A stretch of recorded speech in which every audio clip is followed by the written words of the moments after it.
दोस्तों ये तस्वीर जो आप देख रहे हैं ये कोल्ड डेजर्ट बायोस्फीयर रिजर्व की है। और ये जो कोल्ड डेजर्ट बायोस्फीयर रिजर्व है ये कहाँ पर स्थित है, तो ये हिमाचल प्रदेश में स्थित है। और ये हाल ही में चर्चा में है क्योंकि यह भारत का 13वां बायोस्फीयर रिजर्व है जिसे यूनेस्को के द्वारा उनका एक प्रोग्राम होता है, man and biosphere reserve programme. तो इस प्रोग्राम के तहत मान्यता प्रदान कर दी गई है। वैसे दोस्तों भारत में कुल मिला के कितने बायोस्फीयर रिजर्व हैं, तो इनकी संख्या फ़िलहाल तो 18 है। और बायोस्फीयर रिजर्व होते क्या हैं? ये एक ऐसा एरिया होता है, ऐसा संरक्षित क्षेत्र होता है, ये काफ़ी बड़ा होता है जहाँ पर बायोडाइवर्सिटी यानी कि जैव विविधता और प्राकृतिक संसाधनों के संरक्षण के साथ साथ सतत विकास को बढ़ावा दिया जाता है। यानी कि यहाँ पर जो भी वनस्पतियाँ उगती हैं, जो भी जानवर होते हैं, यहाँ पर जो जनसमुदाय रहता है, ट्राइबल्स वगैरह, उनको भी संरक्षण प्रदान किया जाता है। और ये एक ऐसा स्थान होता है जहाँ पर जो साइंटिफिक रिसर्च होते हैं, वैज्ञानिक अनुसंधान, पर्यावरण से संबंधित जो एजुकेशनल शिक्षा और स्थानीय समुदायों को संरक्षण और विकास के मुद्दों को एक साथ मिलाकर काम करने के लिए प्रोत्साहित किया जाता है। तो ऐसा नहीं है कि जो ये आपका बायोस्फीयर रिजर्व होगा ये केवल एक राष्ट्रीय उद्यान या केवल एक अभयारण्य होता है। कई सारे बायोस्फीयर रिजर्व और अभयारण्य एक साथ भी इसमें आ सकते हैं। यानी कि ये जो बायोस्फीयर रिजर्व होते हैं ये समुद्र में भी घोषित हो सकते हैं, ज़मीन पर भी हो सकते हैं, या फिर दोनों का जो मिक्स एरिया होता है, मतलब जहाँ पर कभी पानी है कभी सूखा है। तो किसी भी एरिया को जहाँ पर जैव विविधता, जानवर और जो वहाँ का जन समुदाय है, अगर उसको संरक्षण की आवश्यकता पड़ती है तो मिला जुलाकर उसे एक बायोस्फीयर रिजर्व के रूप में घोषित कर दिया जाता है। और भारत सरकार ने ये प्रोग्राम कब स्टार्ट किया, तो दोस्तों याद रखना ये बहुत इंपॉर्टेंट क्वेश्चन है कि बायोस्फीयर रिजर्व योजना, ये योजना भारत सरकार द्वारा 1986 में स्टार्ट की गई थी, 1986 में। आपको याद होगा मैंने आपको बताया था कि जो पर्यावरण संरक्षण अधिनियम था ये भी 1986 में ही आया था। तो इसी से आपको याद रहेगा कि 1986 में पर्यावरण संरक्षण अधिनियम के साथ साथ बायोस्फीयर रिजर्व योजना भी भारत सरकार अस्तित्व में लाई थी। ठीक है, तो ये याद रखना थोड़ा आपके लिए आसान हो जाएगा। अब यहाँ पर आपके लिए एक प्रश्न है, आपको बताना है कि भारत में कुल कितने बायोस्फीयर रिजर्व हैं जिन्हें यूनेस्को ने मान्यता प्रदान की है। अभी अभी मैंने आपको इसके बारे में बताया था, तो फिलहाल इसका आंसर आपको कमेंट बॉक्स में लिखना है। और आगे मैं आपको कुछ MCQs भी करवाने वाला हूँ, तो सारी चीज़ें बिल्कुल क्लियर हो जाएंगी। तो फटाफट आंसर करिए कि भारत में कुल कितने बायोस्फीयर रिजर्व हैं। ये देखो 18 हैं, आपको पता ही है, लेकिन यूनेस्को ने कितने बायोस्फीयर रिजर्व को मान्यता प्रदान कर रखी है ये आपको बताना है। तो दोस्तों आइए सबसे पहले समझ लेते हैं कि ये जो आपका कोल्ड डेजर्ट बायोस्फीयर रिजर्व है जो कि हिमाचल प्रदेश के लाहौल स्पीति ज़िले में स्थित है, तो ये जो है 27 सितंबर 2025 को यूनेस्को के द्वारा इसे विश्व बायोस्फीयर रिजर्व नेटवर्क में शामिल किया गया है। तो ये बहुत इंपॉर्टेंट क्वेश्चन हो जाता है। ठीक है, ध्यान रखिएगा कि cold desert biosphere reserve Himachal Pradesh यह भारत का पहला उच्च ऊंचाई वाला कोल्ड डेजर्ट बायोस्फीयर रिजर्व है जो कि 7,770 वर्ग किलोमीटर के क्षेत्र में फैला हुआ है। और इसमें pin valley national park, Kibber वन्यजीव अभयारण्य और चंद्रताल वेटलैंड जैसे महत्वपूर्ण क्षेत्र भी शामिल हैं। यहाँ दुर्लभ वन्यजीव और 732 से अधिक पौधों की प्रजातियाँ पाई जाती हैं जो कि काफ़ी औषधि महत्व की मानी जाती हैं। तो एग्ज़ाम में क्या आ सकता है, या तो क्षेत्रफल पूछेगा आपसे तो बता देना कि 7,770 वर्ग किलोमीटर, और साथ ही साथ इसमें pin valley national park, Kibber वन्यजीव अभयारण्य, चंद्रताल वेटलैंड वगैरह सब इसमें शामिल हैं। और सबसे इम्पोर्टेंट ये कि ये जो कोल्ड डेजर्ट बायोस्फीयर रिजर्व है इसमें मुख्य रूप से हेम तेंदुआ और तिब्बती मृग भी पाए जाते हैं। तो ये सारे पॉइंट जो है इंपॉर्टेंट हैं और यहाँ से प्रश्न बनने की संभावना है क्योंकि हाल ही में सितंबर के महीने में कोल्ड डेजर्ट बायोस्फीयर रिजर्व को यूनेस्को के द्वारा विश्व बायोस्फीयर रिजर्व नेटवर्क में शामिल किया गया है। दोस्तों बायोस्फीयर रिजर्व योजना के तहत भारत में कुल 18 बायोस्फीयर रिजर्व हैं। इनमें से 13 को यूनेस्को के man and biosphere reserve programme के तहत अंतर्राष्ट्रीय मान्यता प्रदान की गई है। तो आपका जो यहाँ पर क्वेश्चन था इसका आंसर को पता चल गया कि इसका आंसर है ऑप्शन बी, यानी कि 13 भारत के 13 ऐसे बायोस्फीयर रिजर्व हैं जिनको यूनेस्को के man and biosphere reserve programme के तहत अंतर्राष्ट्रीय मान्यता प्राप्त है। तो कुल मिला के 18 हैं, 13 को अंतर्राष्ट्रीय मान्यता प्राप्त हो गई है यूनेस्को के द्वारा। तो अब 5 ऐसे बायोस्फीयर रिजर्व भारत के जिनको यूनेस्को के man and biosphere reserve programme के तहत शामिल नहीं किया गया है उनको याद रखना इम्पॉर्टेंट भी है, क्योंकि एग्ज़ाम में आजकल प्रश्न इस प्रकार से पूछे जाते हैं, जैसा कि आप देख रहे हैं कि कौन सा बायोस्फीयर रिजर्व यूनेस्को द्वारा मान्यता प्राप्त नहीं है। तो कौन सा नहीं है, ये सवाल अगर आ गया तो फिर थोड़ी सी मुश्किल हो जाएगी आपके लिए। तो यहाँ पर ये जो आपके 5 बायोस्फीयर रिजर्व हैं जिनको यूनेस्को के द्वारा फिलहाल man and biosphere reserve programme के तहत मान्यता नहीं दी गई है, उनको याद कर लेना। ये बहुत सरल तरीका होगा कि ऐसे प्रश्नों के उत्तर आप तब सही दे पाएंगे। ठीक है, यूनेस्को के द्वारा जो भारत के 18 में से 13 बायोस्फीयर रिजर्व हैं जिनको मान्यता है, 5 को मान्यता नहीं है, तो उनके नाम आप MSKDD करके याद कर सकते हैं। मिस KDD मतलब M से बानस बायोस्फीयर रिजर्व जो कि असम में स्थित है, S से शेषाचलम बायोस्फीयर रिजर्व जो कि आंध्र प्रदेश में स्थित है, K से कच्छ बायोस्फीयर रिजर्व जो कि गुजरात में स्थित है, D से डिब्रू सैखोवा ये असम में स्थित है, एंड अगेन D से दिहांग दिबांग ये अरुणाचल प्रदेश में स्थित है। तो इस प्रकार से मिस KDD आपको याद रहेंगी, तो आपको कोई दिक्कत यहाँ पर नहीं होगी। दोस्तों यहाँ पर सबसे पहले बात करेंगे जो हमारा नॉर्दर्न एरिया है। तो यहाँ पर हिमाचल प्रदेश में ये वाला जो पोर्शन है, तो यहाँ पर स्थित है आपका हिमाचल प्रदेश में कोल्ड डेजर्ट बायोस्फीयर रिजर्व। इसकी स्थापना होती है 2009 में, यूनेस्को के द्वारा इसे प्रोग्राम में शामिल किया गया है 2025 में। ठीक है, नेक्स्ट ये वाला तस्वीर आप देख रहे हैं, ये है नंदा देवी जो कि उत्तराखंड में स्थित है। स्थापना होती है 1988 में, यूनेस्को के द्वारा 2004 में इसे मान्यता प्रदान की गई थी। कंचनजंगा बायोस्फीयर रिजर्व जो कि स्थित है दोस्तों सिक्किम में, ये वाला पोर्शन आप देख रहे हैं।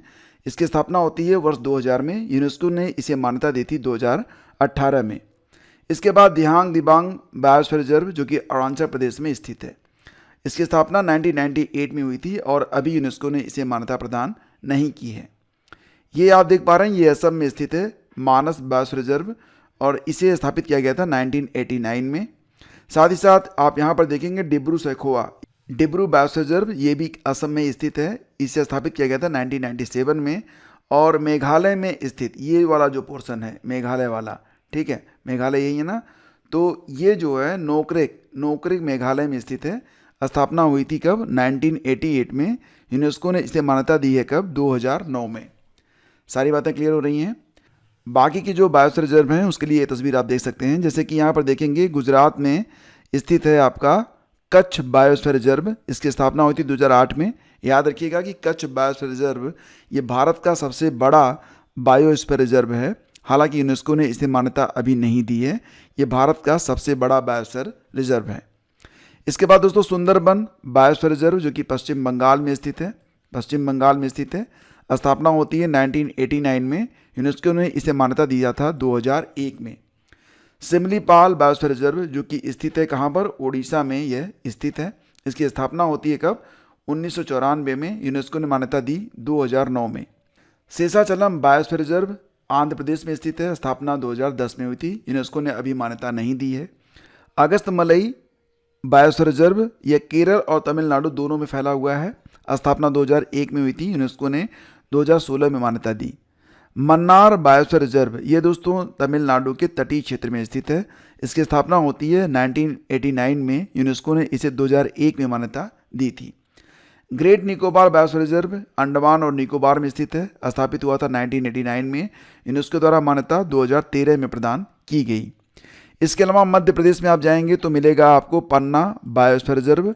स्थापना 2011, यूनेस्को द्वारा मान्यता 2020। पचमढ़ी बायोस्फीयर रिजर्व मध्य प्रदेश में स्थित है। स्थापना 1999 यूनेस्को द्वारा मान्यता 2009 में दी गई। अचानक मार अमरकंटक बायोस्फीयर रिजर्व ये मध्य प्रदेश और छत्तीसगढ़ में स्थित है। स्थापना होती है 2005 में। यूनेस्को ने मान्यता दी 2012 में। और नीलगिरी संरक्षित क्षेत्र 1986 में। यह भारत का पहला यूनेस्को में शामिल होने वाला रिजर्व है। भारत का भी और यूनेस्को का भी, मतलब भारत का पहला और यूनेस्को में शामिल होने वाला पहला बायोस्फीयर रिजर्व है भारत का। तो ये तमिलनाडु, केरल और कर्नाटक में स्थित है। यूनेस्को में शामिल हुआ था वर्ष 2000 में। तो इस तस्वीर से आपको सारी बातें मेरे को क्लियर हो गई होंगी।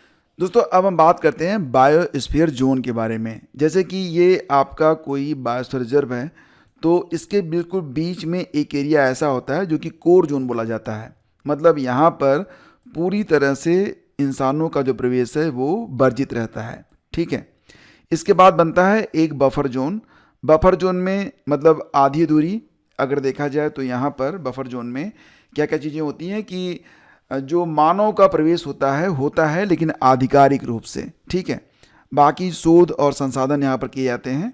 इसके बाद का जो एरिया होता है बाहर वाला, ये होता है ट्रांजिशनल एरिया, ठीक है। तो इसको हम इस प्रकार समझते हैं, कोर एरिया जो कि बिल्कुल बीच में स्थित होता है। तो यहाँ पर मानव क्रियाकलाप जो है प्रतिबंधित रहता है, केवल शोध और मॉनिटरिंग की अनुमति प्रदान की जाती है। सर्वाधिक डेंसिटी यहीं पर स्थित रहती है, ठीक है। इसके बाद दोस्तों आता है आपका बफर जोन एरिया। तो बफर जोन का प्रबंधन प्रशासनिक अधिकारियों के द्वारा किया जाता है। मतलब यहाँ पर जो आप देख रहे हैं घर वगैरह बनेंगे ना, तो ये प्रशासनिक घर होते हैं। मतलब यहाँ पर इंसान रहते हैं लेकिन यहाँ पर अनुमति लेनी पड़ेगी, सामान्य जनजीवन यहाँ पर नहीं होता है। तो बेसिकली यहाँ पर बफर जोन का जो प्रबंधन है वो प्रशासनिक अधिकारियों के द्वारा किया जाता है। यहाँ पर्यटन हो सकता है, शोध कार्य हो सकते हैं, पर्यावरण संबंधी शिक्षा प्रशिक्षण दिया जाता है। और ये आपका ट्रांजिशनल एरिया है। हालांकि यहाँ पर भी सामान्य बिल्कुल आप जनजीवन नहीं रहता यहाँ पर, लेकिन फिर भी यहाँ मानवीय क्रियाकलाप जो होती है थोड़ी बहुत इसकी अनुमति रहती है। यहाँ पर होटल, मनोरंजन के साधन, टिकट हाउस वगैरह जो हैं वो खोले जाते हैं। तो इस प्रकार से मतलब कोर जोन में कोई नहीं जा सकता। तो ये आपके बायोस्फीयर रिजर्व जोन होते हैं। और इस प्रकार से जो अगर कोई बायोस्फीयर रिजर्व घोषित किया जाता है तो उसको इसी प्रकार से मैनेज किया जाता है। दोस्तों जैसा कि मैंने आपको बताया कि भारत का सबसे बड़ा जो बायोस्फीयर रिजर्व है ये कच्छ बायोस्फीयर रिजर्व है जो कि गुजरात में स्थित है। और सबसे छोटा बायोस्फीयर रिजर्व ये डिब्रू बायोस्फीयर रिजर्व है जो कि असम में स्थित है। तो दोनों को याद रखिएगा। अब कुछ प्रश्न हैं, इन प्रश्नों को करने के बाद बिल्कुल आप मास्टर हो जाएंगे, एग्जाम में कोई दिक्कत आपको नहीं होगी। तो पहला क्वेश्चन है कि नीलगिरी बायोस्फीयर रिजर्व किस राज्य में स्थित है। ध्यान दीजिएगा, नीलगिरी बायोस्फीयर रिजर्व दोस्तों ये 3 राज्यों में स्थित है, तमिलनाडु, केरल और कर्नाटक। ये तस्वीर आप देखिए, तो यहाँ पर देखिए आपका केरल हो गया, ये कर्नाटक हो गया और ये तमिलनाडु हो गया। ये जो आपका हरा वाला पोर्शन है आप देख पा रहे होंगे, तो ये है आपका नीलगिरी बायोस्फीयर रिजर्व। और ये काफ़ी एरिया में मतलब कर्नाटक में भी है, केरल में भी है, तमिलनाडु में भी है, फैला हुआ है, ठीक है। तो विकल्प ए आपका उत्तर हो गया। तो ध्यान दीजिएगा, भारत का यह पहला बायोस्फीयर रिजर्व है और इसकी स्थापना होती है 1986 में। यूनेस्को द्वारा man and biosphere reserve programme द्वारा इसकी मान्यता प्रदान की गई है सन 2000 में। यूनेस्को ने इसे मान्यता कब दी थी? वर्ष 2000 में। और यह 3 राज्यों में है, तमिलनाडु, केरल और कर्नाटक में यह फैला हुआ है।